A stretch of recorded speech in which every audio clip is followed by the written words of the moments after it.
உயிர் இழந்தவரின் குடும்பத்திற்கு அரசு வேலை மற்றும் நிவாரணம் வழங்க வேண்டும் என கோரிக்கை.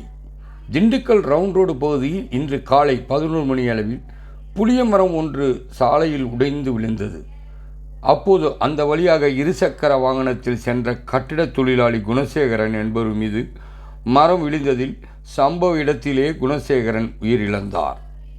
இது குறித்து உடனடியாக தீயணைப்புத் துறையினர் மற்றும் வடக்கு காவல்துறையினருக்கு தகவல் தெரிவிக்கப்பட்டு தீயணைப்பு மற்றும் மீட்புத் துறையினரால் மரம் அகற்றப்பட்டு குணசேகரின் உடலை வடக்கு காவல்துறையினர் கைப்பற்றி பிரேத பரிசோதனைக்காக அரசு மருத்துவக் கல்லூரி மருத்துவமனைக்கு அனுப்பி வைத்தனர்.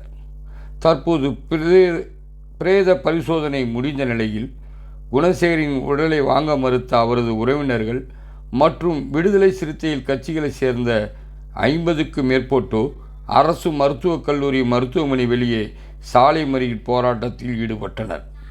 மேலும் இன்று உடைந்து விழுந்த மரத்தை அகற்ற கோரி பலமுறை மாநகராட்சி ஆணையருக்கு புகார் அளித்தும் மரத்தை அகற்றாததே இந்த விபத்திற்கு காரணம். எனவே உயிரிழந்தோர் குடும்பத்திற்கு ஒருவருக்கு அரசு வேலை மற்றும் நிவாரணம் வழங்க வேண்டும் என உறவினர்கள் மற்றும் விடுதலை சிறுத்தை கட்சியைச் சேர்ந்தவர்கள் தெரிவித்தனர்.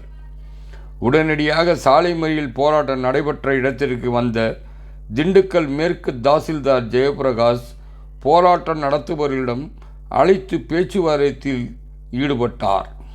இதனை அடுத்து சாலை மறியல் போராட்டம் கைவிடப்பட்டது.